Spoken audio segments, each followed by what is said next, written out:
चन्द्राम् हिरण्मयीम् लक्ष्मीम् जातवेदो महावः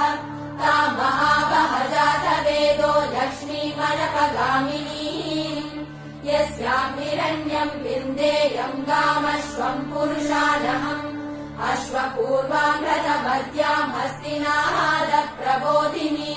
श्रियम् देवीमुपक्वये श्रीर्महादेवीर्जुषताम् ताम् सोऽस्मिताम् हिरण्यप्राकाराम् मात्राम् ज्वलन्तीम् तृप्ताम् तर्पयन्तीम् पद्मे स्थिताम् पद्मवर्णाम् तामिहोपक्वये श्रियम्